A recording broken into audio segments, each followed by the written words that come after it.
도시는 여전히 반짝이고 있었지만 그의 세상은 이미 끝나 있었다. 하루아침에 모든 걸 잃었다. 돈도 사람도 자신도. 그는 그렇게 생각했다. 이제 끝났구나. 정민수, 38살. 한때 건설 스타트업의 대표였다. 직원 40명, 연 매출 40억. 언론에도 소개되고 사람들은 그를 젊은 CEO라 불렀다. 그는 자신이 잘 나간다고 믿었다. 아침 6시에 일어나 헬스장에서 운동하고 갓 내린 커피 한 잔을 들고 회의실로 들어가 직원들에게 말했다. 우린 해낼 거야. 그때는 정말 모든 게 완벽해 보였다. 하지만 완벽한 시스템은 언제나 작은 균열로 무너진다. 투자금이 막혔고 주요 거래처가 계약을 취소했다. 이유는 단순했다. 경기 불황이라는 말 한마디. 처음엔 대수롭지 않게 생각했다. 그럴 수 있다고, 잠깐의 일시적 문제라고.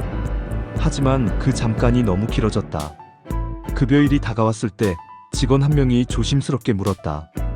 대표님, 이번 달 급여는 어떻게 되나요? 그는 미소를 지으며 말했다. 조금만 기다려요. 다 정리되면 바로 줄게요. 그날 밤 그는 회사 잔고를 확인했다. 잔액은 31만 원. 눈앞이 하얘졌다. 며칠 뒤 은행에서 전화가 왔다. 대표님, 대출 상환 기한이 지났습니다. 투자자들은 전화를 받지 않았다. 언론에서는 유망 스타트업 대표 부도 위기라는 제목의 기사가 떴다. 모든 게 무너졌다. 그의 손에 남은 건 아무것도 없었다. 통장에는 7,800원이 남아 있었다. 그날 그는 집에 가지 않았다. 가족의 눈을 볼 자신이 없었다. 아내는 울었고 아이는 물었다. 아빠, 왜 자꾸 화나 있어? 대답하지 못했다. 그날 새벽 그는 서울역 근처 벤치에 앉았다. 비가 내렸고 그는 우산을 들고 있지 않았다. 차가운 빗물이 얼굴을 덮었다. 그는 그때 처음으로 죽음을 생각했다. 이렇게 끝나도 괜찮지 않을까? 하지만 이상하게도 그 순간 머릿속에 한 장면이 떠올랐다. 아이의 웃는 얼굴. 그는 천천히 일어났다. 그래, 아직 끝난 건 아니야. 그는 찜질방에서 며칠을 보냈다.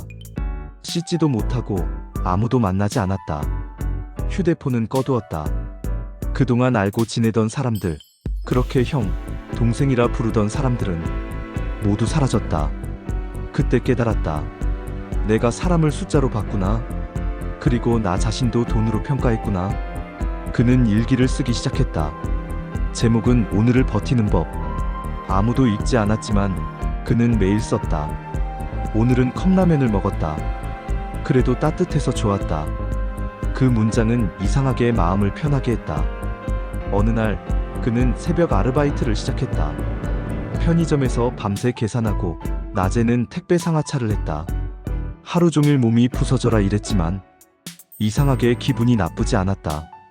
사람들은 나를 불쌍하다고 했어요.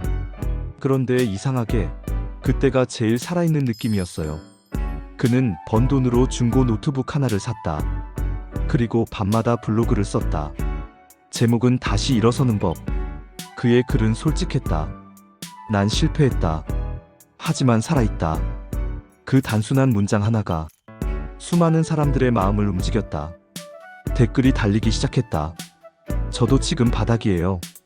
당신 글을 읽고 다시 일어나 봅니다. 1년 만에 그의 블로그 구독자는 10만 명을 넘었다. 그는 그때 깨달았다. 내 이야기가 누군가에겐 희망이 될 수 있구나. 그는 다시 강연을 시작했다. 기업 강연, 학교 초청, 공공기관 특강. 사람들이 그에게 물었다. 어떻게 다시 일어설 수 있었나요? 그는 미소 지으며 말했다. 다시 일어서는 건 돈을 버는 게 아니라 자기 자신을 다시 믿는 일이에요. 이제 그는 작가로, 강연자로, 또 아버지로 살아간다. 돈은 많지 않지만 마음은 단단하다. 그는 여전히 새벽에 일어나 커피를 내린다. 하지만 이제는 거창한 계획표 대신 하루를 감사히 적는다. 오늘도 살아있다. 그는 말한다. 모든 걸 잃은 뒤에야 진짜 자유를 얻었습니다. 누군가는 그에게 물었다. 후회하지 않나요? 그는 잠시 생각하다가 대답했다. 아니요. 그때 무너졌기 때문에 지금의 제가 있어요. 무너지지 않았다면 평생 가짜로 살았을 거예요. 혹시 지금 당신도 무너져 있나요? 그렇다면 기억하세요. 바닥은 끝이 아닙니다. 당신이 다시 서기 위한 출발선이에요. 그리고 언젠가 당신의 이야기도 누군가에게 희망이 될 겁니다. 그러니 오늘은 그저 버티세요. 내일은 분명 달라질 테니까요. 이건 하루아침에 전 재산을 잃고 다시 일어선 한 사람의 이야기였습니다.